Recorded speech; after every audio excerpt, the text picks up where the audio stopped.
Welcome to this visual guide on understanding, setting, and mastering stop-loss orders. We will explore how to equip your investment portfolio with a crucial safety net. While markets tend to climb over time, they are also subject to sudden, steep drops. Without a predefined exit strategy, a temporary dip can become a devastating loss. This is known as downside risk. A stop-loss order acts as an automated financial safety net. It's an instruction given to your broker to instantly sell your stock if it drops to a specific price you choose, stopping the financial bleed. The alternative to automated discipline is manual panic. Manual trading requires constant monitoring and exposes you to emotional decision-making, while automated trading enforces strict discipline and removes emotion from your exit plan. Let's look at the mechanics of a stop-loss. In the setup, you buy a stock at $100 and set a stop-loss at $90.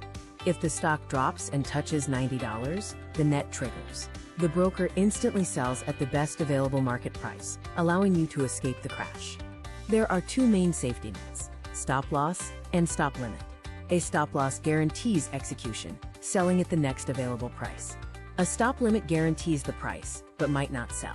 Choose a stop loss when escaping a crash is more important than the exact price. One vulnerability is the, quote, price gap trapdoor.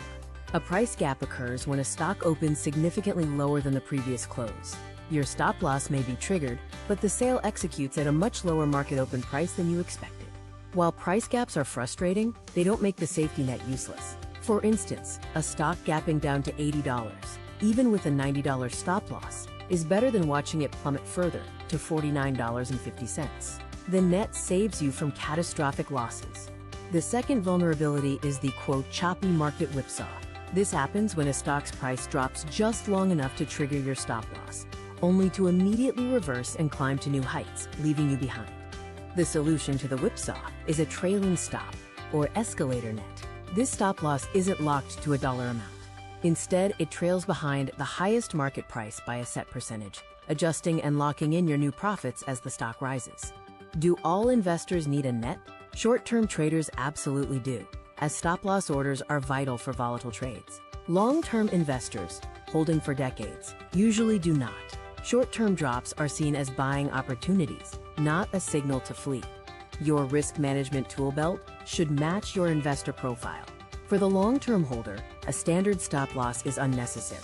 The volatility hater needs a standard stop-loss. The trend rider, wanting to protect gains, benefits most from a trailing stop.